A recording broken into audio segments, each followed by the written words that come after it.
Hi and welcome to another FlightStream demo video provided by Dark Corporation. In this video we'll be talking about solver analysis. Here we have the Piper PA24 example file provided with your installation. You can go ahead and initialize the solver to start out with, and then we can discuss some of the options that we use here in FlightStream in order to see whether or not our solution is converging and how it is converging. With the solver initialized, we can go ahead and start the run. We have vorticity selected as a property that we're displaying within the solver window, and we can right-click to display different properties. Here, one of the things to note is that the upper and lower limits of the vorticity range are changing, and those are going to change automatically. Now, the order of magnitude of these limits are something that we need to look at. We usually want these limits to be within the same order of magnitude, and when they do reach that point, we can tell that we're starting to get to a converged solution. The next property that we generally look at is the coefficient of pressure, and this is actually more important. Here we have the upper limit of this range that has been decided automatically, very high, in this case 4.44.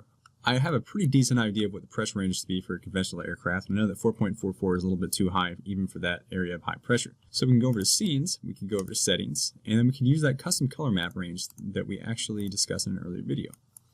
Selecting this at -2, and we'll take this to 1.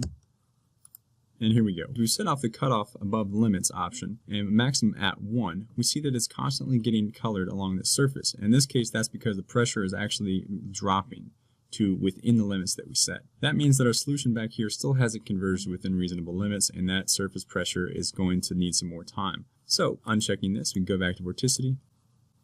At this point, we'll notice that our vorticity ranges are on the same order of magnitude, and the rates at which they're increasing or decreasing are a little bit slower, so that's good. That means that our values are actually converging. And we can see that via the residuals over here as well. However, if we really want to look at the residuals, we can go over to plots, right-click, go to plot residuals versus iterations, and here we are.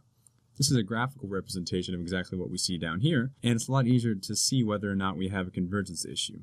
In this case, some of these characteristic decreases and increases, actually these inflection points in the curvature of these plots, are to be expected to a certain extent, and we see that the general trend is that of a convergent solution. We see the residual here for the CL to be going down. We see the CD and CM also to be decreasing, which is exactly what we see over here in the window, and that's good. The rate at which the coefficient of moment residual is going to decrease is going to be slower than the others, generally speaking, because it's relying on surface pressure, and that surface pressure solution takes longer to generate. So the other plot that we like to look at over here to tell us whether or not our solution makes sense is the lift plot. And in this case, our lifting bodies that we're concerned with are the main wing and the horizontal tail, and we don't have any side slip, so we don't have to worry about how other surfaces are being altered with lift, and we don't have other lifting bodies that would change any of our visualization. If you have other lifting bodies in different axes, you can go ahead and look at the force components along different axes in order to capture those and see whether or not those lift curves make sense. But if we jump back to geometry, we can see on the PA24 we have a smooth wing. We don't have any kind of interrupts or any other bodies that would interrupt the lift curve. So this makes sense to us. This is a pretty good lift curve, and it still has some time to settle out, even though the residuals are pretty small, and it's almost to what we like to describe in-house as a converged solution.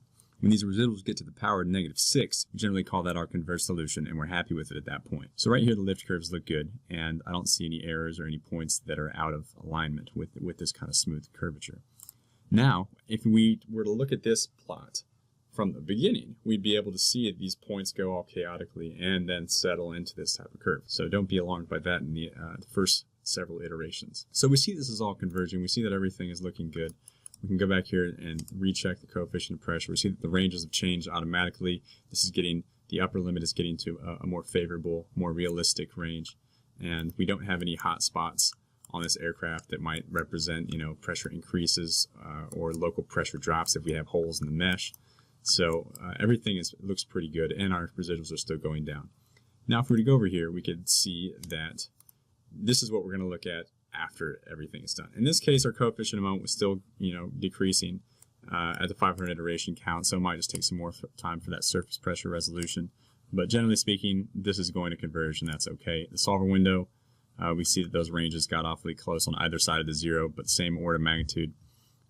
So that's really good as well, and our coefficient of pressure ranges got to a favorable set of limits as well. These are generally the in-house things we like to use here at Dark Corporation in determining whether or not our solution has converged or is converging, and anything that you might have wrong with your geometry or an irregularity with boundary conditions or possibly even a misplacement of your CG or anything else to do with your mesh could manifest as an error and irregularity with these solutions or with the things that we've described as the metrics at which we evaluate convergence. So make sure to check all those things. It's likely this is an iterative process and that you go through your solver window and plots and you have to go back to geometry to make alterations because you've missed something. That concludes this video.